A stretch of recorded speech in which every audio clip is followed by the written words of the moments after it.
첫째 날 하나님께서 창조하신 것은 공허, 혼돈, 허감이 있을 때 빛을 창조하셨습니다.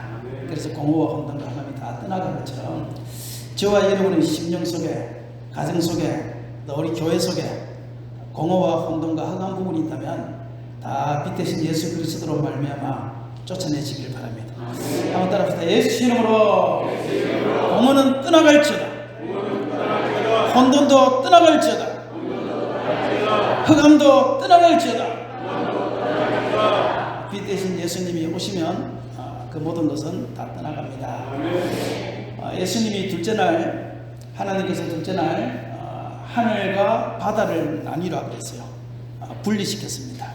예수를 믿고 나면 예수님께서 십자가를 지신 것처럼 각자에게 자기의 십자가를 줍니다. 썩어져가는 구습을 쫓는 옛사람을 벗어버리고 새사람을 입으라. 에베소서 4장에 보면 그러니까 겉사람과 속사람이 갈라지게 되어 있습니다. 겉의 사람, 육신적 사람, 과거에 하나님을 믿지 않았던 육체의 사람은 영적으로 죽고 하나님의 영의 사람이 드러나서 하늘에 신령한 것과 땅에 기름진 것을 볼 줄 아는 놀라운 눈동자를 하나님께서 우리에게 주십니다. 거기에는 고통도 있고 시험도 있고 어려움도 있지만 그것이 반드시 통과되어야 우리는 셋째 날의 복을 받을 수 있습니다. 가장 신앙생활하면서 어려운 것은 둘째 날입니다. 그것이 광야 40년이 가는 사람도 있고 죽을 때까지 둘째 날이 안 돼서 그곳에만 허덕이다가 거지 나사로처럼 죽는 사람도 있고 어떤 사람은 단기간에 그것이 끝나서 하나님의 축복을 누리면서 사는 사람도 있습니다. 우리 비행교회 우리 모든 성도님들은 단기간에 끝나서 정말 주님이 주시는 축복을 만끽하면서 누리면서 그렇게 사시기를 바랍니다. 누리지 못하면 뺏깁니다. 가나안 땅에서 하나님이 주신 축복을 누리지 못하니까 그것은 블레셋이 뺏어가 버립니다. 우리도 하나님이 주신 축복을 마음껏 누리지 않는다면 그 모든 것은 다 뺏기게 되어 있습니다. 감사는 축복의 문을 여는 열쇠라고 그랬으니까 늘 감사하십시오. 감사하면 내 속에 있는 불평과 불만과 교만은 다 떠나가게 되어 있는 것입니다. 사람이 감사하지 못하기 때문에 불평하고 감사하지 못하기 때문에 원망하는 것입니다. 가만히 생각해보면 불평할 것도 없는 사람이 불평하고 정말 불평해야 되는 사람은 감사하고 그것이 교회 안에 이상하게 뒤바뀌어 있더라고요. 우리 비행교회 성도님들은 다 감사하시길 바랍니다. 우리 인상을 보면 제가 너무나 좋습니다. 이 웃는 상이다. 절대 우리 부처상은 아닙니다. 여러분들은 확실히 예수상인 것 같습니다. 예수님의 피가 흐르는 예수상이 맞습니다. 우리는 할렐루야. 우리 옆 사람 가면 인사할까요? 당신은 예수상입니다. 둘째 날 우리가 잘 분리, 그 사람과 속 사람이 잘 분리되면 옛 사람은 죽고 새 사람이 살아나면 십자가에서 내가 그리스도와 함께 십자가에 못 박혔나니 십자가에서 잘 못 박히고 나면 셋째 날이 오는데 셋째 날은 하나님께서요 하늘과 바다를 나눴잖아요. 나눈 다음에 주님께서 셋째 날 이렇게 합니다. 묻히 드러나라고. 묻히 드러나. 땅이 바다 속에 감추어져 있던 땅이 바다가 한 곳으로 올라가고 땅은 육지는 위로 드러나게 하시는 거예요. 이와 같이 우리가 분리가 잘 되면 옛사람이 잘 죽으면 하나님은 하나님의 마음을 우리를 통해서 주님께서 드러나게 하시는 거예요. 그걸 예수님께서는 십자가에 달려 죽으신 다음에 부활하시죠. 그와 마찬가지로 저와 여러분도 옛사람이 죽고 나면 주님께서 우리를 부활시켜 주는 것입니다. 부활의 순서는 제일 먼저 예수님이 우리 속에 왔을 때 우리는 영이 부활합니다. 저와 여러분이 다 영이 부활하셨죠? 영이 살아났었죠? 다 살아난 줄 믿습니다. 다 영이 살아났습니다. 그리고 마지막 날 주님 오실 때 우리는 몸이 부활합니다. 무덤 속에 있던 모든 육체가 나팔 소리와 함께 우리는 부활하여 들림받습니다. 그것이 마지막 부활입니다. 그것보다 더 늦은 부활은 모든 피조물들이 부활합니다. 로마서 8장에 보면 모든 피조물들도 주님의 때를 기다린다 그랬어요. 우리의 몸이 부활한 다음에 주님의 나라가 올 때는 모든 해와 달과 별들도 두 번 다시는 빛을 잃지 않는 그 상태로 부활하게 되어 있는 것입니다. 그런데 영이 부활하고 주님 오실 때 몸이 부활하고 그때까지는 그러면 아무것도 부활 안 하고 우리는 그대로 그냥 살아가느냐? 천만의 만만의 콩떡이. 그 다음에 하나님께서 영이 부활한 다음에 주님은 우리의 심령을 부활시킵니다. 내 영이 살아난 다음에 내가 잘 나누어지면 우리 심령이 살아나기 시작합니다. 그냥 예수 안에서 참 만족과 기쁨을 누리기 시작합니다. 심령이 부활하고 나면 그 다음에 하나님께서 우리의 만사를 부활시켜주기 시작합니다. 자녀를 부활시켜줍니다. 가정을 부활시켜줍니다. 아프던 몸을 주님께서 고쳐주십니다. 기도하는 것마다 응답받는 역사가 일어납니다. 부활시켜주시고 그렇게 주님을 사모하다가 땅속에 들어가면 마지막 날 주님 다시 오실 때 우리의 육체가 부활되는 겁니다. 그래서 영은 부활이라고 해요. 몸도 부활이라고 해요. 그런데 그 중간에 있는 우리의 심령이나 우리의 가정이나 우리의 자녀나 이런 만사의 일들은 부활이라는 말을 쓰지 않고 성경에는 회복이라는 단어를 씁니다. 주님께서 마지막 우리 몸을 부활시켜 줄 때까지는 저와 여러분을 회복시켜 주시는 것입니다. 그것이 드러나는 것입니다. 높이 솟아올라라. 솟아올라라. 야 창하나 이제 너는 내 마음을 알기 때문에 너는 이제 내가 너를 드러내어 주리라. 내가 너를 들어 사용하여 주리라. 솟아올라라. 주님께서 그때부터 그 사람을 높여주기 시작합니다. 그래서요 그 둘째 날이 오기 전에는 무엇을 해도 내가 드러나야 돼. 내가 제일이 돼야 되고 내가 누군데가 돼야 되고 내가 교회에서 무엇인데가 돼야 되고 우리 아버지가 이 교회를 지었는 데가 돼야 되고 내가 총회장의 1분이 돼야 되고 내가 장로 1분이 돼야 되고 내가 지방회장 1호가 돼야 되고 무조건 내가가 중요합니다. 내가 자꾸 드러나야 돼. 어디를 가도 내가 1분입니다. 나를 무시하면 안 되는 것이 나가 최고입니다. 그렇게 돼요. 둘째 날이 없습니다. 그런데 둘째 날이 쫙 쪼개지면요 나를 통해서 주님이 드러나는 거예요. 주님의 마음이 드러나는 거예요. 주님의 마음이 드러나는 그 사람은 주님께서 그 사람의 일을 네가 나를 드러내지 내가 너를 회복시켜 줄게. 그래서 회복시켜 주더라고요. 그래서 제가요 어리석도다 갈라디아 사람들하고 난 다음에 하나님께서요 심령을 회복시켜 주더라고요. 하늘을 얻은 것 같았어요. 어떤 것도 부럽지 않았습니다. 내 삶은 바뀌지 않았습니다. 교회도 똑같고 형편도 똑같고 물질의 흐름도 똑같고 다 똑같았는데 심령이 부활하고 나니까 세상이 달라 보이기 시작해요. 그런데 문제는 뭐냐면 흔적은 남아있더라고요. 흔적은. 심령은 부활했는데 살아났는데요 아픈 흔적은 남아있더라고요. 성도들한테 받았던 그 상처는 남아있더라고요. 지방의 장로님이나 지방의 목사님들한테 받았던 그 상처는 그대로 남아있더라고요. 평소에는 모릅니다. 평소에는 모르는데 그분들을 만나서 과거의 어떤 이야기를 하면 나도 모르게 뒷골이 당기기 시작합니다. 혈압이 올라가기 시작합니다. 열이 받기 시작합니다. 평안을 잃어버리기 시작합니다. 뭐냐면 심령이 평안해지고 심령은 회복되었지만 아직까지 나의 삶의 회복이 되지 않으니까요. 그때 아팠던 그 상처는 여전히 남아있더라고요. 그래서 저는 그때 알았습니다. 성도들이 때로는 혈기를 내고 때로는 안 좋은 소리를 하고 때로는 답답한 소리를 하는 것은 그의 심령이 회복되지 않아서가 아니라 아픈 상처 때문에 그렇다는 걸 알았습니다. 그 상처가 있는 원인은 뭐냐면 만져달라는 겁니다. 알아달라는 겁니다. 내가 아프다는 겁니다. 나 지금 아파요. 나 심령은 회복됐지만 아직 나의 삶이 안 좋아서 과거에 그것이 지금 나에게 상처로 있어요. 나 지금 아파요. 나를 좀 알아주세요 하는 것이 그 울부짖음이 꽉 하고 튀어오르는 그것이라는 것을 저는 그때 알았습니다. 지방에 가기가 싫었습니다. 평안을 잃어버리니까. 목사님들 만나기가 싫었습니다.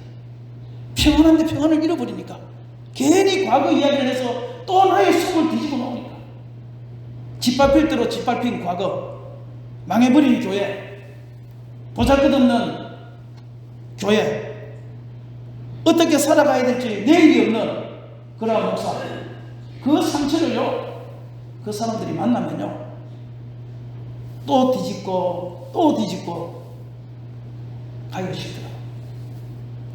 그래서 저는 그때부터 성도들이 입에서 헐기가 나오고 안 좋은 소리가 나오면 아하, 알아달라는 거구나. 아, 아프다는 거구나. 그렇게 생각하기 시작했습니다. 제가. 어떤 연세드신 근사님이 오셨어요. 근사님. 나이가 80대가 넘었었어요. 근데 이 교회 저 교회를 많이 돌아다녔습니다. 이분도 교회 안에서 신앙생활을 오래 했지만 삶이 어려우니까 늘 불평하고 늘 불만하고 교회 와서 이 교회와 비교하고 저 교회와 비교하고 집사님들 찾아가서 이 교회와 비교하고 젊은 목사가 쩌쩌쩌쩌 그러고 뒤에서 들리는 소문이요. 나의 가슴을 너무 아프게 하는 거예요. 그래서 우리 집사님들도 그랬습니다. 그 은사님이 다른 교회가 그렇게 좋으면 다른 교회 갔지. 그래도 우리 교회가 좋으니까 지금 우리 교회에 있는 거 아니냐. 맞죠? 우리 교회가 그래도 좋으니까 있는 거지. 지금 다른 교회를 여러 교회 돌아다니다가 우리 교회 왔는데 좋으니까. 그런데도 그 소리가 자꾸 들리니까 마음이 안 좋더라고요. 그래서 하루는요, 수요일 저녁예배 마치고, 수요일 저녁예배 우리는 그냥 통성기도로 마칩니다. 주기도문으로 마치지 않고 통성기도 하는데 내가 마이크 잡고 한 15분, 20분 하고 같이 통성기도 하다가 그 다음에 이제 자기가 30분 할 사람 30분 하고 10분 할 사람 10분 하고 갈 사람 가고 1시간 할 사람 1시간 하고 그렇게 흩어지는 교회로 만들었습니다. 왜? 한참 뜨겁게 은혜 받고 기도하는데 기도의 줄을 놓게 하고 싶지 않았습니다. 그리고 또 기도 못하는 사람을 1시간 동안 붙잡아놓고 시키면 그 사람은 또 어떻게 합니까? 두 분 다시 교회 안 오죠. 그러니까 바쁜 사람은 빨리 가시고 기도의 줄이 지금 한참 은혜가 되는 사람은 기도하시고 그래서 마지막에 주기도문을 마치지 않고 설교를 하고 주의 상장하고 통성기도를 마쳤습니다. 그래서 제가 마이크를 잡고 15분 막 통성기도를 한 다음에 맨 뒤에 가서 나가서 기다립니다. 나오는 사람 한 사람 한 사람 악수를 하면서 오셨습니까? 오셨어요. 그 근사님이 오셨어요. 나 근사님을 보자마자 근사님 따라오세요. 그랬어요. 근사님이 겁이 났습니다. 젊은 목사가 갑자기 따라오라니까 또 어디 가서 또 골목 가서 또 밀어버리면 그냥 넘어가니까 그러니까 근사님이 따라와서 우리 교회 맞은편에 마트가 있습니다. 그 마트에 가서요 바나나부터 파인애플부터 그 근사님이 일평생 먹어보지 못하는 것들을 사서 두 봉지에 담아서 근사님 여기 가져와서 드세요. 주었습니다. 그 다음부터 다른 말이 하나도 없어졌습니다. 그러다가 한 8개월인가 지났는데 또 나오기 시작했어요. 더운데 어쩌네 저쩌네 하면서 또 나오기 시작했어요. 그래서 그날은 근사님을 찾아가서 집에 가서 보니까 더울 수밖에 없어요. 스레트 집인데 선풍기 안에 틀어놓고 그 한여름을 사는데 어떻게 안 더울 수가 있겠습니까? 이거 한번 생각해 보십시오. 그래서 그 다음날 에어컨을 달아주고 그랬습니다. 에어컨을 달아주고 나서는 완전히 제 팬이 되었습니다. 자식들한테 전부 다 우리 목사님이 최고다고 자랑을 하고 나중에 신앙생활 잘 하시다가 더 나이가 드셔가지고 자녀들이 육지에 있으니까 육지로 가셨는데 마지막까지 열린문교에서 자기는 장례식 해야 된다고 그렇게 할 정도로 나중에 팬이 되었습니다. 저는 압니다. 왜? 제가 경험해봤기 때문에요. 심령은 회복되었지만요 삶의 회복이 되지 않으니까 아프더라고요. 가슴이 아프더라고요. 남이 나를 건드리는 게 싫더라고요. 안 만나면 되겠더라고요. 왜 만나서 내가 내 속을 끌라 그렇게 싶더라고요. 그래서 심령이 딱 회복되면도 하나님께서 삶을 회복시키지 않으니까 그 남아있는 상처가 치유가 되지 않습니다. 십자가 때문에 십자가의 은혜로 내가 다 회복은 됐다고 생각했는데 나의 속을 끊는 그런 사람들을 만날 때마다 회복이 안 되는 거예요. 그런데 언제 회복이 됐는가 하면요 저는 그래서 회복의 의미를 압니다. 하나님께서 회복이라는 것은요 내 원수의 목전에서 내게 상을 베푸시고 원수가 있어요. 목전이라는 것은 눈앞입니다. 내 원수가 나를 바라볼 때 내가 안 되기를 바라는 거예요. 내가 망했으면 좋겠는 거예요. 철저하게 짓밟았으면 좋겠는 거예요. 그런데 그 원수 앞에서, 눈앞에서 내게 상이라는 것은, 그거는 잔치상이라고 해요. 잔치상. 거대한 상을 베풀어 주는 하나님. 내가 못 살았으면 좋겠는데 그 원수 앞에서 하나님께서 거대한 잔치상을 베풀어 주시니 그 원수가 어떻게 살겠어요? 그것이 회복입니다. 하나님은 우리를 회복시켜 주실 때 첫 번째 신령을 회복시켜 주십니다. 그러나 두 번째는 상처를 없애기 위하여 원수의 목전에서 상을 베풀어 주시는 은혜를 베풀어 주십니다. 나의 삶이 회복되기 시작합니다. 가정이 회복되기 시작합니다. 자녀가 회복되기 시작합니다. 물질이 회복되기 시작합니다. 원수의 눈앞에서 상을 베푸시고. 저는 에서들을 읽을 때마다 그것을 압니다. 하만이라는 이 나쁜 사람이 모르드게를 죽이려고 합니다. 그치요? 짓밟으려고, 철저히 짓밟으려고 합니다. 그 민족을 다 죽이려고 합니다. 그런데 이 하만이가 왕을 찾아갑니다. 왕이요, 왕이 묻습니다. 왕이 종기 여기는 사람에게 어떻게 해야 되냐 하니까 하만이 자기인 것처럼 생각합니다. 내가 왕 앞에 나처럼 종기 받을 사람이 어디 있겠냐, 자기라고 생각하고 온갖 축복을 합니다. 왕이요, 왕의 말에 태우소서 그 사람을. 그리고 왕의 옷을 입히소서.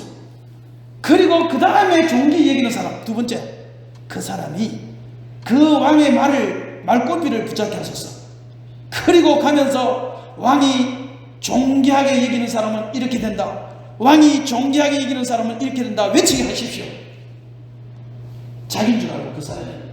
그런데 정작 그 사람은 하만이가 아니라 모르드게였습니다. 모르드게를 왕의 말에다가 태웁니다. 그리고 왕의 옷을 입힙니다. 그리고 하만이가 그 말꼬비를 붙잡고 원수의 눈앞에서 상을 베푸시고 말고비를 붙잡고 하면서 왕이 종기 여기는 사람은 이렇게 돼, 왕이 종기 여기는 사람은 이렇게 돼. 이것이 회복입니다. 하나님께서 삶을 회복시켜 주실 때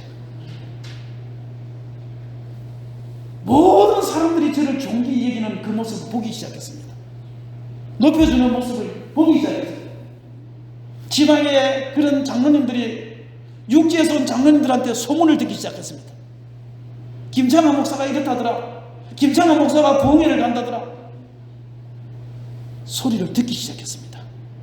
그러면서 나를 만나는 분들이요, 목사님 대단하시대요, 대단하시다요.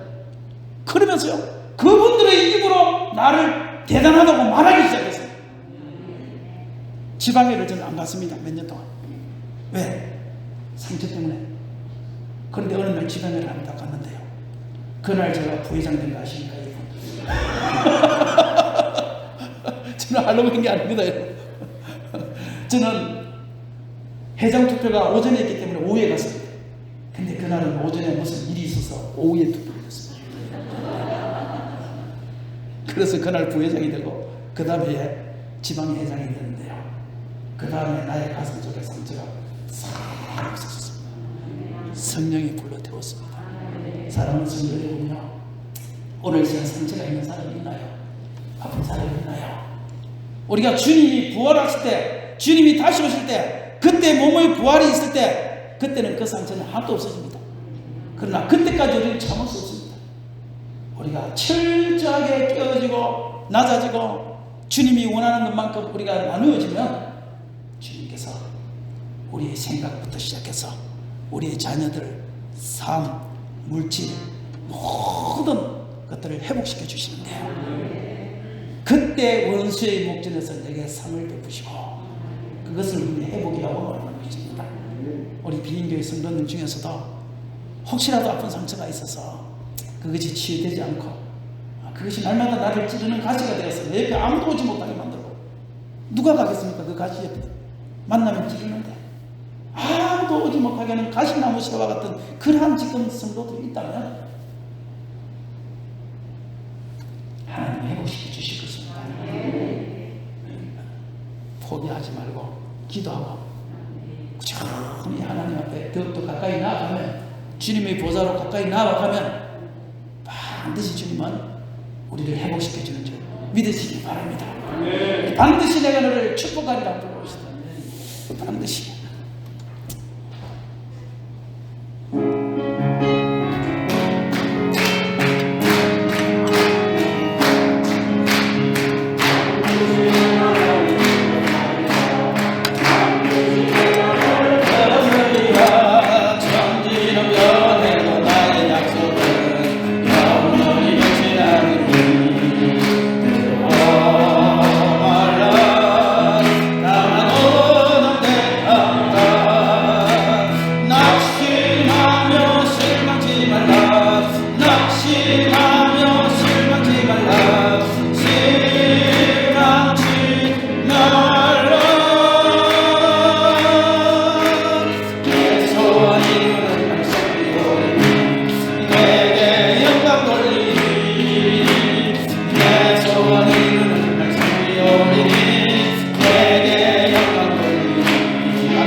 반드시 회복시켜 주십니다.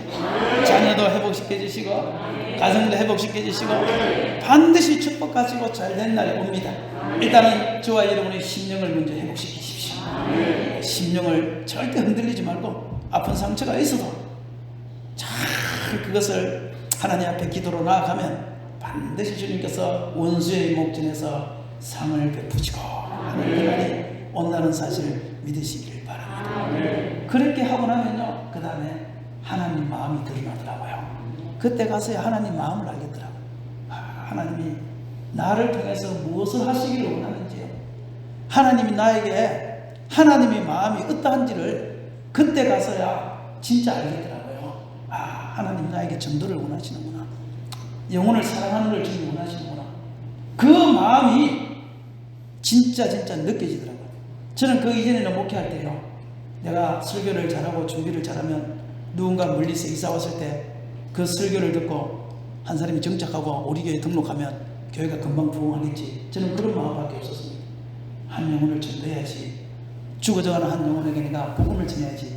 그런 마음은 저는 잘 몰랐습니다. 목회라는 것 자체가 그냥 이사간 사람들이 와서 그냥 설교 잘하면 교회가 부흥하는 거지. 저는 그렇게 생각했었어요. 근데 그러고 나니까요, 그게 아니더라고요. 한 영혼이 중요하구나. 하나님은 한 영혼이 천하보다도 귀하게 생각하는구나. 그래서 주님 앞에 그 마음을 붙잡고 기도할 때요, 하나님이 우연히 한 사람을 만나게 합니다. 한마음 병원이라는 곳이죠. 7년 동안 뇌출혈로 쓰러져서, 고혈압 때문에 쓰러져서 7년 동안 코에다가 산소호흡기를 꽂고 입에다가 그 음식물 그거 넣는 거 있잖아요. 그거를 꽂고 그 부인이 그 사람을 감정하는 7년 동안을 그렇게 살아가는 사람을 우연히 만나게 하셨습니다. 근데 그분은 60대인데 중학교 때 교회를 다녔는데 세례를 안 받은 거예요.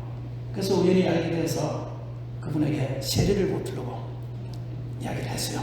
옛날 같으면 하나님이 고쳐주십니다. 기도합시다. 이렇게 이야기했을 거예요. 그런데 그때는 그렇게 하지 않았습니다. 하나님이 당신을 사랑하십니다. 오늘 밤 적어도 예수님을 축복합니다. 예수님 영접하십시오. 주님이 당신의 죄를 용서하십니다. 그렇게 이야기하고 듣지도 잘 못하고 듣긴 하지만 말을 못해요. 그래서 예수님을 영접하시기를 원하시면 눈을 깜빡여 주세요. 눈을 깜빡합니다.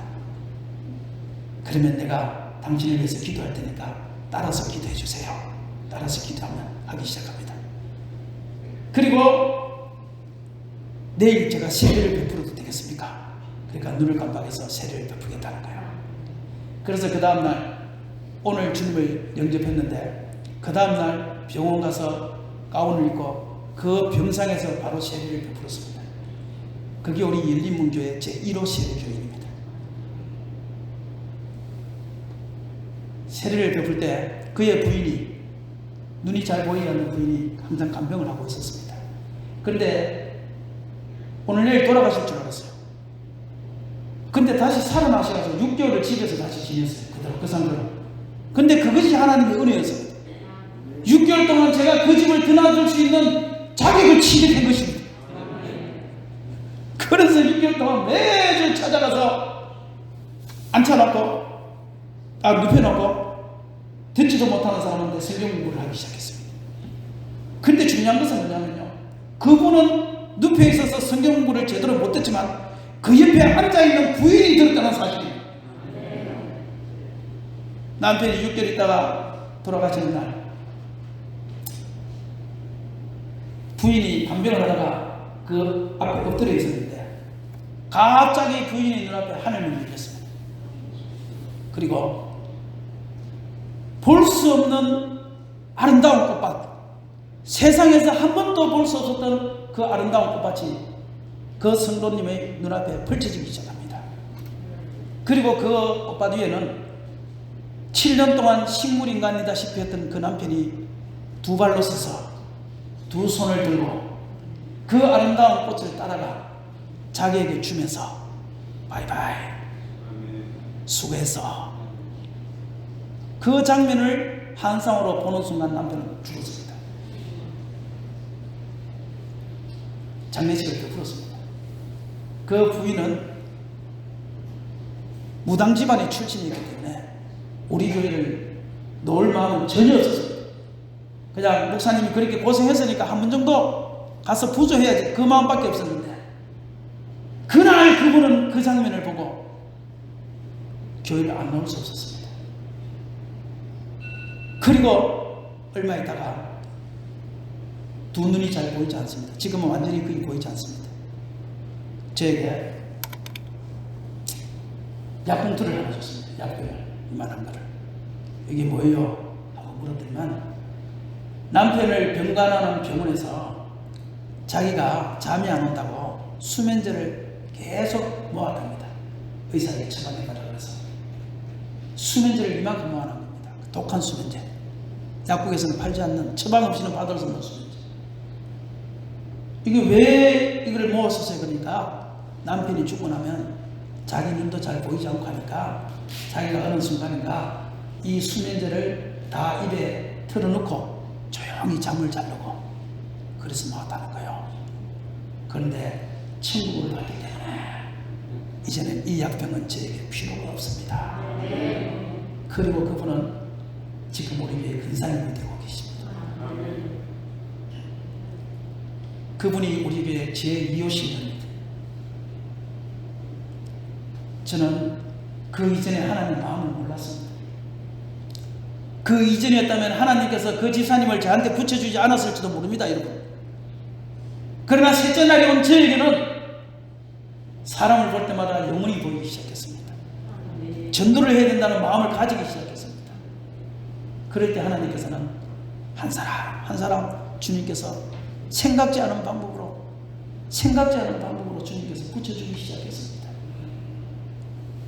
그 권사님이 교회를 다닌 지 한 달 있다가 산에, 이제 그 뒤에가, 집 뒤에가 산인데 그 산에 올라가서 앉아 있었습니다. 거기 그때는 조금 보일 때니까 산길로 와서 앉아 있습니다.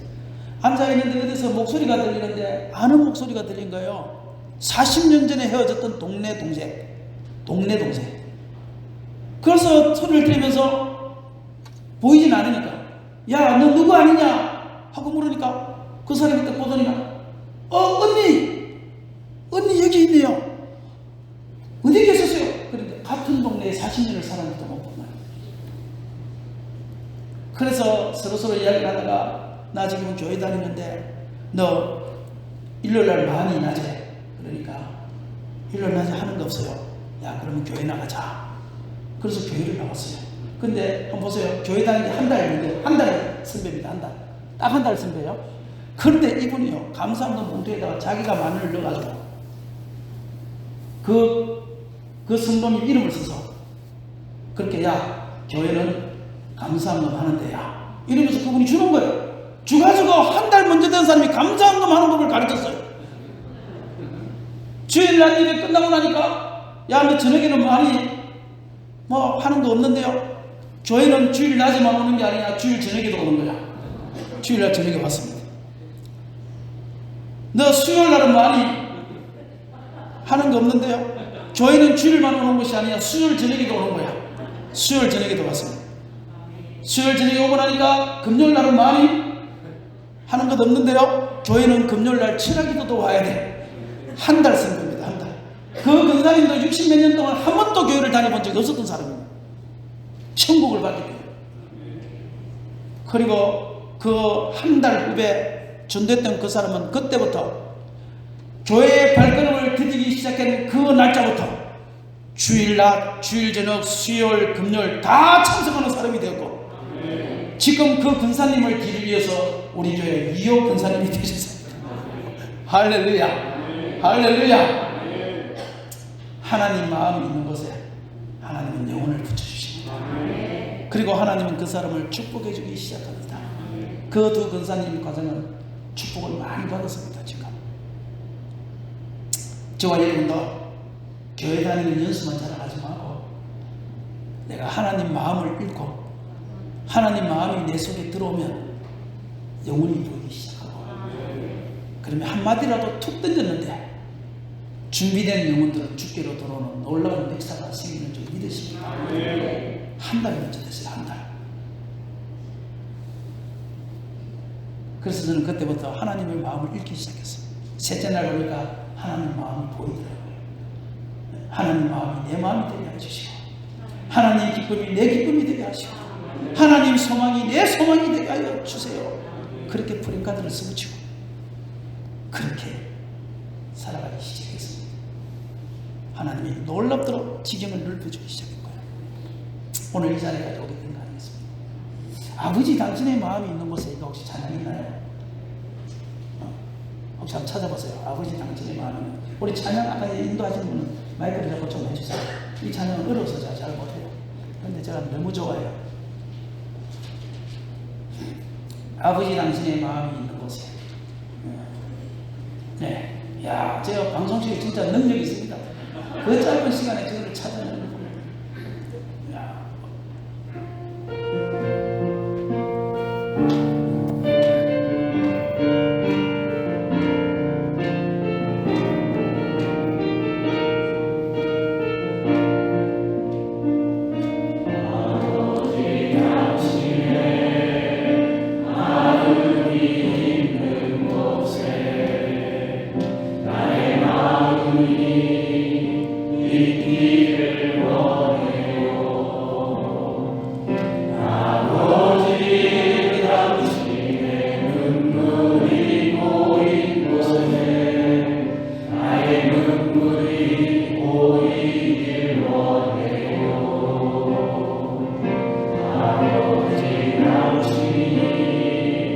바라보는 영혼에게 나의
드러나야 돼요. 이전에는 나의 의가 드러나고, 이전에는 나의 어떤 무엇이 드러나고, 내가 최고가 되어야 됐다면, 둘째 날이 지나간 우리들에게는 그것보다도 아버지의 뜻이 먼저가 되는 거예요. 아버지의 마음이 먼저가 되는 거예요. 아버지의 소원이 먼저가 되는 거예요. 그렇게 되면 그 다음에 하나님께서 넷째 날을 주시기 시작하는데, 넷째 날 창조는 해와 달과 별을 창조하세요. 그리고 비추라 말씀하세요. 해와 달과 별은 간단하다고 생각합니다. 창세기에 요셉이 꿈을 꾸지요. 그때 꿈을 꿀 때에 해와 달과 11별이 요셉에게 절을 합니다. 요셉이 별에게 절을 하지요. 그게 해는 누굽니까? 아버지입니다. 달은 누굽니까? 어머니입니다. 11별은 누굽니까? 11 형제들입니다. 형제들이 그 소리를 듣고 그 다음에 화가 나서 요셉을 죽이려고 작정을 하게 됩니다. 엄마와 아버지와 우리가 너한테 절을 한다는 말이냐? 그 당시에 절을 한다는 것은 어마어마한 일이지 않습니까? 그래서 죽이려고 작정을 하게 되는 결정적인 사건이 그 사건이었어요. 그걸 볼 때 해는 아버지, 달은 어머니, 별은 형제들입니다. 요한계시록을 보면 7별 7사자들에게 편지하노니 7별은 7교회의 7사자라고 했습니다. 그렇다면 이거를 볼 때 성경에서 해와 달과 별을 이야기할 때는 직분을 이야기할 때가 많습니다. 사명을 말할 때가 많습니다. 어떤 사람은 아버지의 사명이 있습니다. 어떤 사람은 어머니의 사명이 있습니다. 어떤 사람은 형제들의 사명이 있습니다. 저와 여러분에게 하나님은 직분을 주셨습니다. 사명 감당하라고 주셨습니다. 직분을 누리라고 준 것이 아닙니다. 깨차고 앉아서 그것이 하나의 권력이 되라고 준 것이 아니고 사명 감당하라고 은사들의 직분을 주신 것입니다. 해와 같은 사람은 해의 은사를 감당해야 되고, 달과 같은 사람은 달의 은사를 감당해야 되고, 별과 같은 사람은 별의 은사를 감당해야 되는데, 그걸 하지 못하면, 그걸 통하여 비추지 못하면 유리하는 별이 됩니다. 별똥별이 됩니다. 유다서에 보면 온순하게 사랑이가 하늘에서 자기 지위를 지키지 않아서 떨어졌다고 했습니다. 오늘날 보면 떨어진 별들이 많습니다.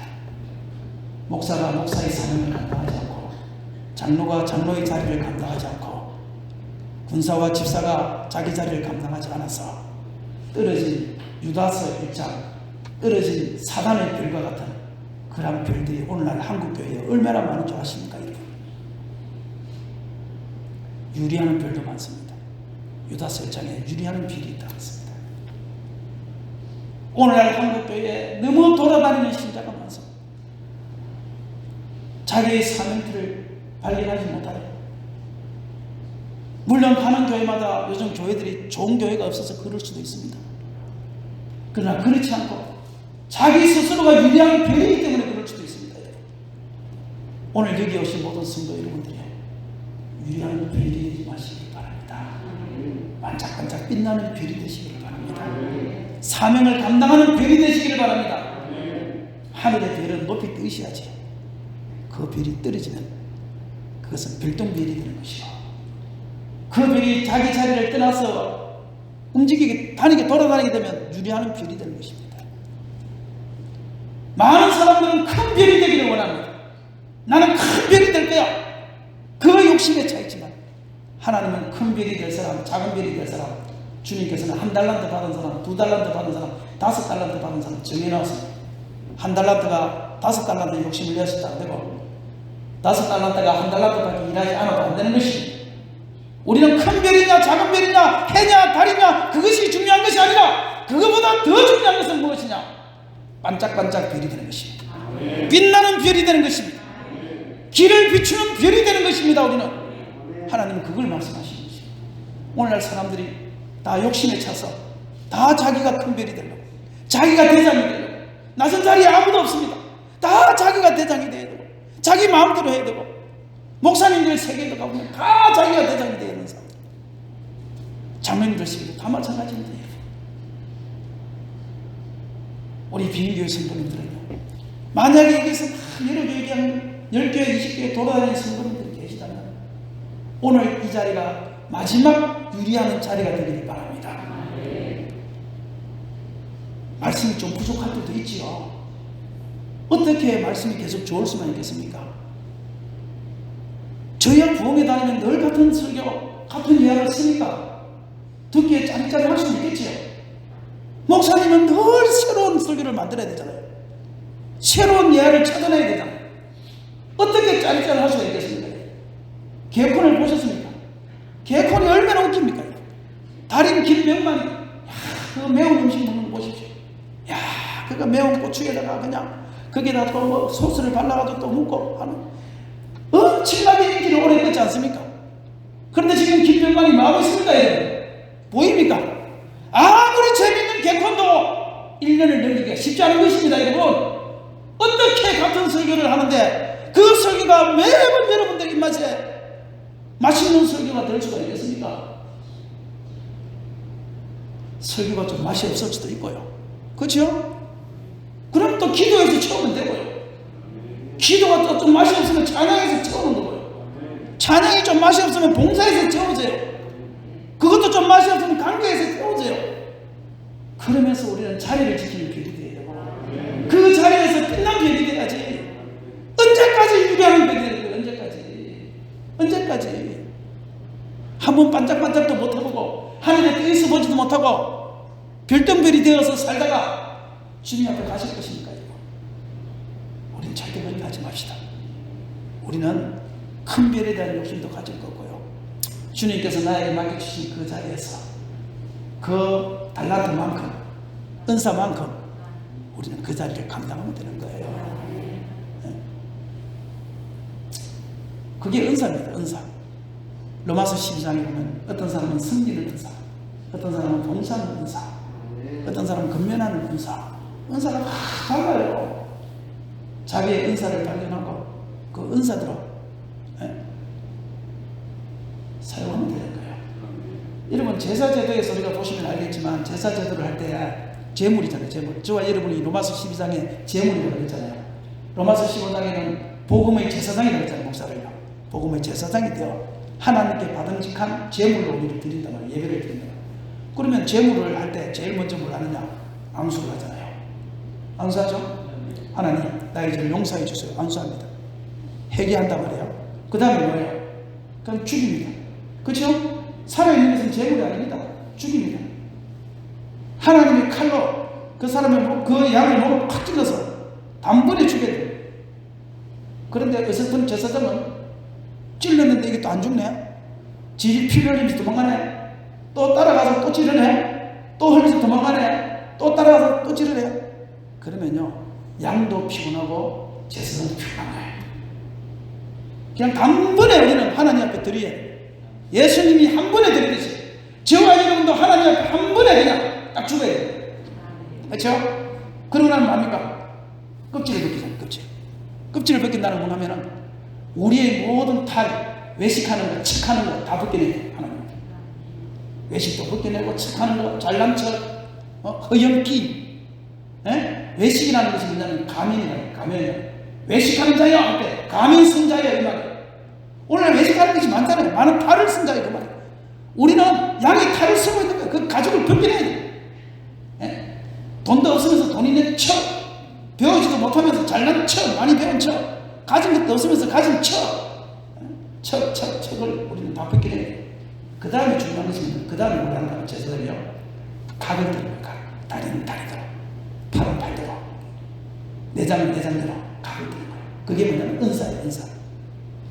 복음의 제사장은 성도들의 은사를 따라서 당신은 이곳에서 봉사했으면 좋겠습니다. 보니까 당신은 찬양대에 봉사했으면 좋겠습니다. 당신은 루디아에 봉사했으면 좋겠습니다. 복음의 제사장이 딱 봤을 때 당신은 그쪽에 은사가 있는 것 같아요. 그러면 자기가 기도를 하면서 그 은사를 적극적으로 활용해서 그곳에서 빛난 별이 되어야 되는 것입니다. 그래서 각을 뜨는 거예요. 각을 뜨면요, 거기도 봉사하는 사람이 여럿이 있습니다. 어떤 사람은 이 갈고리를 가지고 고기를 갖다 이렇게 긁어 딱딱딱딱 이렇게 하는 갈고리 은사. 그 성도들 중에서 갈고리에서 은사가 있습니다. 교회에서 시험 들어서 떨어져 나가려고 그러면 가가지고 갈고리를 딱 걸어가지고 야 어디 가려고 그래. 그래도 우리 교회가 최고야. 가봐야 다 거기서 거기야. 그래서 갈고리 연습하는 사람은 떨어져 나가는 부기를 딱 갈고리를 걸어서 신방에서 상담해서 잘 끌어오는 사람이 있어요. 전도는 죽어도 못해요. 근데 그걸 잘하는 사람이 있어요. 그 은사들을 사용해야 되는 갈고리 연습, 그게 갈고리 연습. 어떤 사람은 죄를 담는 통이 있어요. 죄를 담는 통. 그건 뭐냐면 고기를 태우다 보면 죄가 떨어지잖아요. 그러면 그 밑에다가 통으로 놔둬놓고 그 죄를 담아야 돼요. 죄를 담는 통이 있어요. 교회 신앙생활 하다 보면 죄가 많습니다, 여러분. 그렇죠?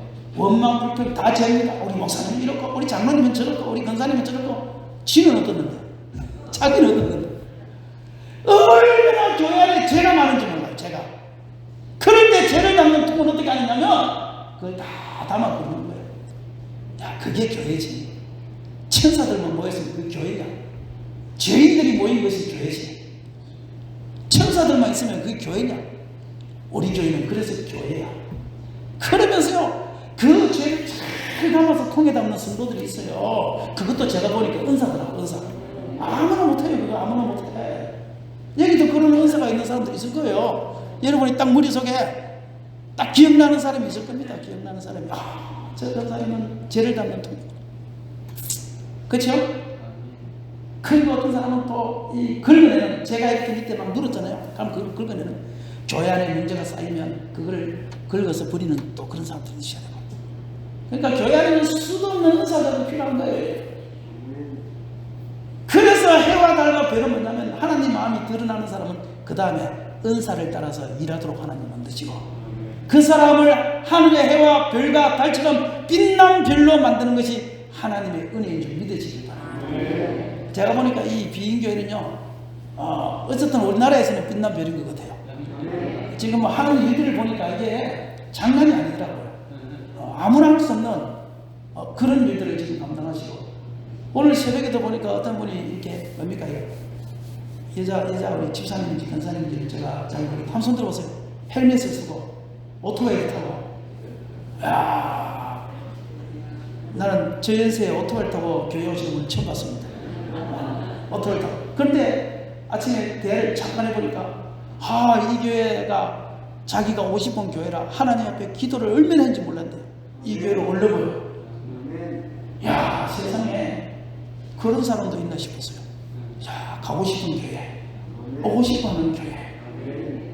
너무너무 좋은 게 만드신 것을 축복합니다. 하나님은 이 비인교회를 기뻐하시고 축복하시고 좋아하시는 줄 믿습니다. 우리 목사님 만나보니까 너무너무 사람이 겸손하시고 온유하시고, 목소리 자체가 벌써 이 온유함이 묻어 있어요. 온유함이. 우리 교회는 이 온유하면, 전체가 다 온유하면 온유함으로 흘러가요. 성도들이 보니까 다 목사 닮더라고요. 목사가 막 강하면 성도들도 다 강해져요. 목사가 막 전투적이면 성도들도 다 전투적인 사람들 모아요. 근데 목사님이 온유하면 교회 전체가 다 온유한 그런 분위기를 만들어가는 것을 제가 봤어요. 그래서 비인교회는 제가 잘은 모르지만 온유한 교회라고 저는 생각을 해요. 따뜻함이 있는 교회, 부들부들한 교회, 하나님이 드시기에 합당한 기쁨이 있는 그런 교회가 아니겠는가 제가 생각을 합니다. 그래서 우리 비인교회는 정말 이 동네에서 뿐만 아니라 우리 충청도 전체에서 가장 빛난 별들이 되시고 가장 반짝반짝한 별들이 되셔서 참 멀리서도 이 별을 바라보면서 소문난 교회가 되었으면 좋겠습니다. 등대라는 게요, 그 넓은 바다를 비추잖아요. 근데 그 넓은 바다를 등대 하나가 어떻게 비추겠어요? 못 비추지요. 근데 저는 알았어요. 그럼에도 불구하고 24시간 그 등대 위에 사람이 있다는 거예요. 먹고 자고 하면서. 지금은 어떤지 모르겠지만 옛날에는 그렇게 했어요. 도시락을 싸들고 올라가서 며칠씩 그렇게 했었습니다. 그런데 온 바다를 다 비추지도 못하는데 어찌하여 그 등대에 그렇게 사람이 가서 바다를 빛을 비추느냐면요, 이 등대가 온 바다를 다 비추지는 못하지만 바다에 있는 배들은 그 등대의 빛을 보는 거예요. 비록 불빛이 적지만 바다에 떠 있는 배들은 그 등대의 불빛을 보고 찾아오는 거예요. 길을 아는 거예요. 오늘 이 비인교회가 정말 빛난 별이 된다면 이 비인교회 조그마한 시골에 있는 이 교회가 어떻게 이 넓은 빈 동네, 충청도 동네를 다 비출 수 있겠습니까? 못하지. 어림도 없지. 그러나 밝은 빛이 된다면 빈 동네, 충청도 동네가 그 빛을 보고 교회는 저렇게 돼야 돼. 저게 교회야. 하나님이 기뻐하는 교회야. 이런 소문이 난다면 그것이 하늘에 떠있는 반짝반짝한 별이 아니겠습니까? 주님 오실 때까지 우리 한번 그런 별들이 되어보기를 주의 이름으로 축원합니다. 그렇게 됩시다. 그래서 하나님께서 저도요 보니까 지금 여기까지 그렇게 비춰주셨어요. 여기까지. 이제 앞으로 하나님이 더 이제 비춰주실 거라고 저도 생각하고 더 이제 더 빛난 별이 되려고 저도 큰 별이 될 생각은 없지만 하나님이 나에게 주신 그 사명을 따라 저도 일한다면 하나님께서 더 밝은 빛을 비출 수 있는 그런 별은 되지 않겠나. 저도 그렇게 생각을 합니다. 우리 찬양 한번 합시다. 찬양 한번 합시다. 내 구주 예수를 더욱 사랑. 주 예수보다 더 귀한 분은 합시다. 94장. 주 예수보다 더 귀한 것은 없네.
빛보다 더 귀한 분은 없는 줄 믿으십니까?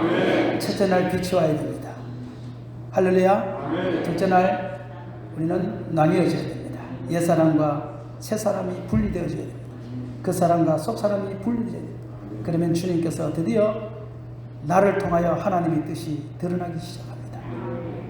그렇게 되면 그때부터 하나님께서 나를 해와 달과 별처럼 빛난 별로 만들어주기 시작하는 것입니다. 그러면 그때 우리는 비추어집니다. 멀리 비추지 못해도 그 사람들이 그 빛을 보고 은혜를 받기 시작합니다.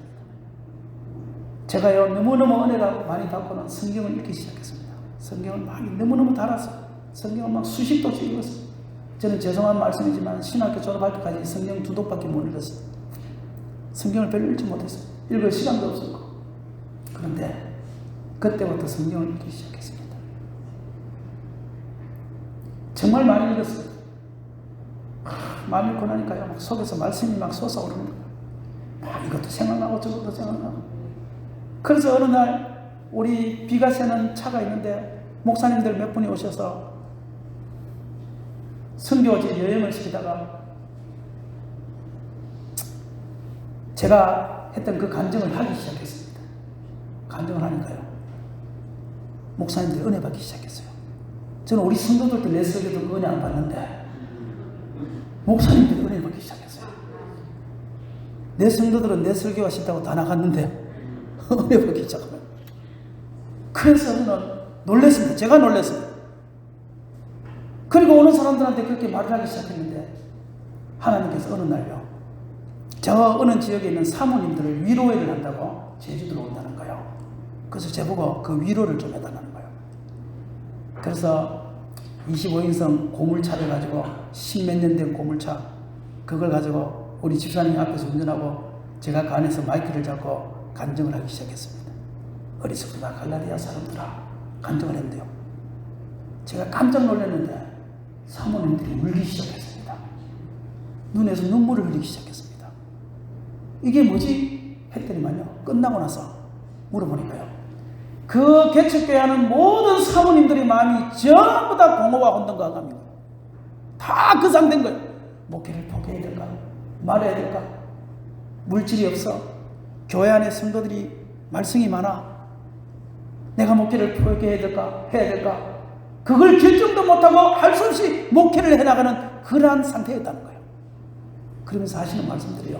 목사님, 오늘 은혜 받았습니다. 저도 이제 성경 읽고 성경 암송하겠습니다. 그러면서 그 사모님들이요. 저한테 문자도 보내고 그 은혜의 말씀을 하실 때 제가요. 너무너무 제가 은혜를 받은 거예요. 제가 놀란 거지. 제가 놀랐어요. 그러면서 제가 선교지 관광을 하기를 시작했는데요. 점점 사람의 숫자가 늘어나기 시작했고요. 어느 날은 어느 목사님이 저보고 목사님 부흥회도 할 수 있나요? 그래요. 저는 부흥회를 한 번도 해본 적이 없었어요. 우리 교회에서만 1시간 이상 설교했지 그냥 부흥회를 해본 적이 없어요. 부흥회를 할 수 있냐고 물어요. 그래서 할 수 있지요. 큰 소리 쳤지요. 그래서 부흥회를 하게 되었어요. 그 다음부터 오셨던 분들이 하나씩 초청하기 시작했고요. 어느 날 중국 선교사가 80명이 와서 그 80명 앞에서 제가 설교를 할 수 있는 기회가 있어서 설교를 했더니 중국 선교사님이 중국에 올 수 있나요? 중국에 가는 것은 제가 차비를 다 마련해서 가야 됩니다. 거기서는 잠만 재워줍니다. 먹을 것만 줍니다. 작은 교회에서 쉽지 않습니다. 그런데도 가고 싶은 마음 때문에 간다고 그랬습니다. 그리고 기도를 했습니다.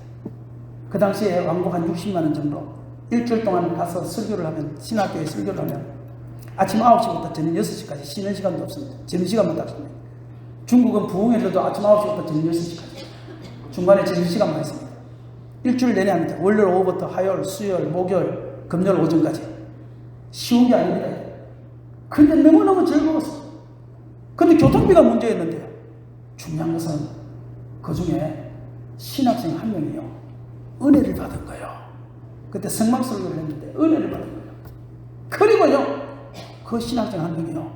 제보고 목사님 중국에 오는 교통비를 제가 다 대드리겠습니다. 카드를 제보고 줬어요. 카드를. 목사님 이거 알아서 쓰십시오.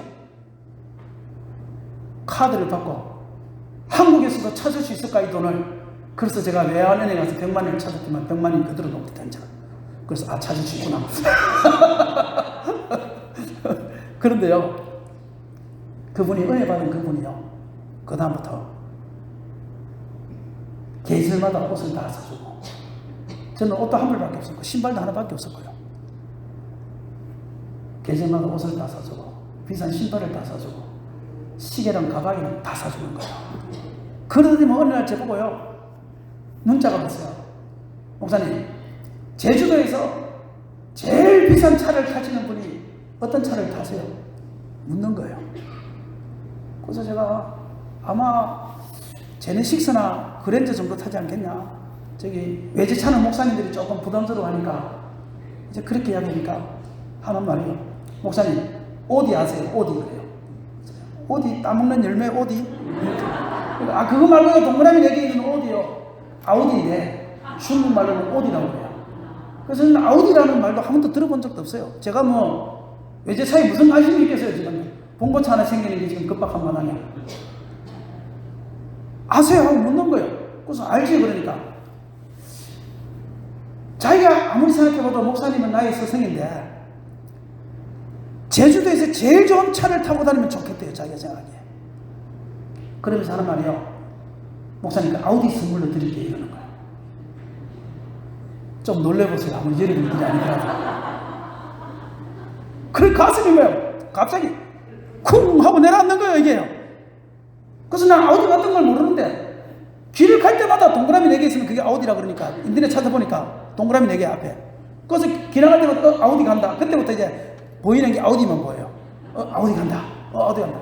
그래서요, 제가 아우디 회사를 가가지고 거기 제주도에 대리점을 가서 그 팜플렛 달라고 해서 아우디 가격이 도대체 얼마냐 하고 제가 찾아봤어요.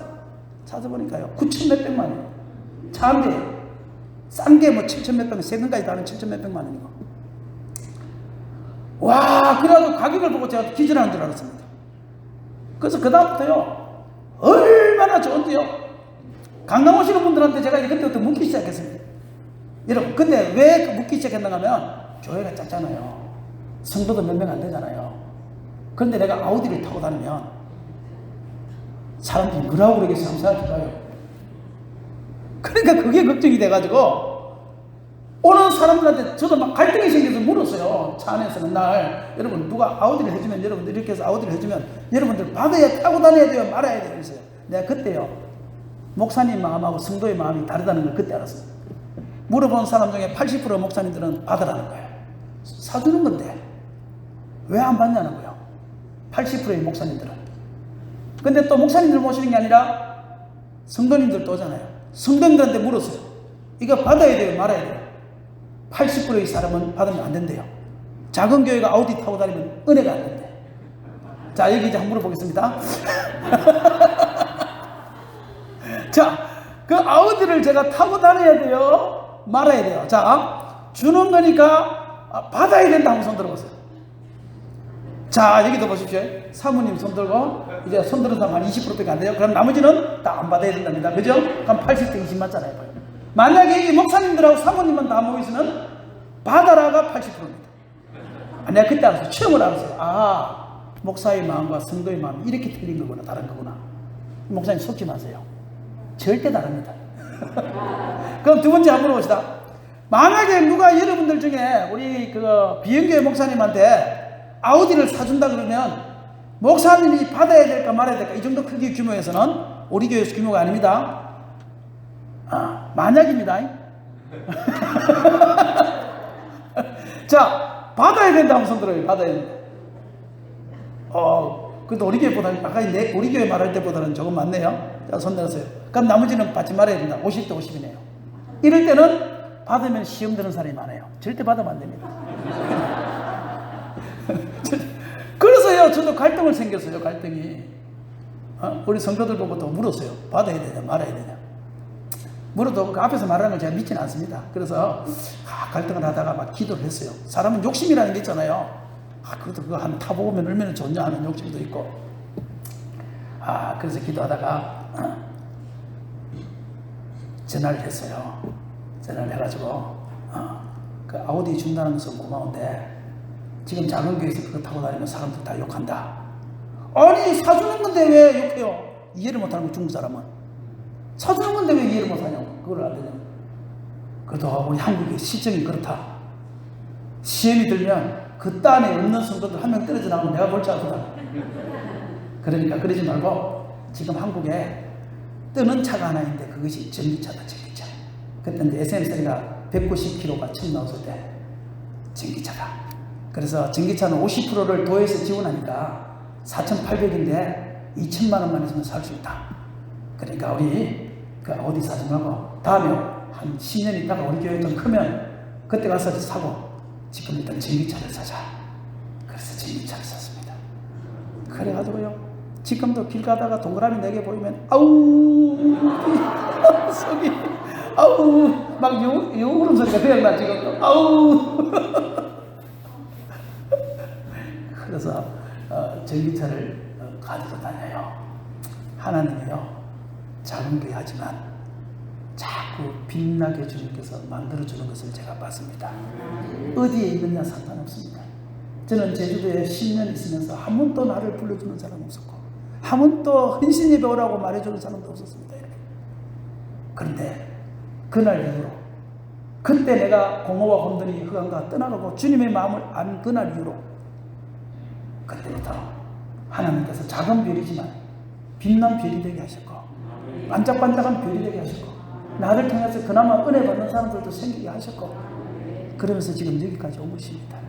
우리 여기 있는 모든 사랑하는 성도들이요 우리 여기가 빈 시골 지역이라 할지라도 이곳에서 빛난 별이 되면 하나님은 어느 곳에 있든지 상관없이 그 사람을 들어 사용한다. 그 사실을 믿으시고 다 빛난 별이 되기를 주의 이름으로 축원합니다. 우리 한번 기도합시다. 이 시간 하나님 앞에 기도합시다. 하나님 내가 아버지의 마음을 가지기를 원하고 하나님 빛난 별이 되게 해주세요. 나는 너무 큰 별이 되기만 원했는데 아버지의 마음은 빛난 별이 되기를 원하는군요. 하나님 내가 은사들을 헌신하겠습니다. 그 은사들을 기다렸습니다. 우리 한 10분 정도 주여 3번 부르고 기도합니다. 주여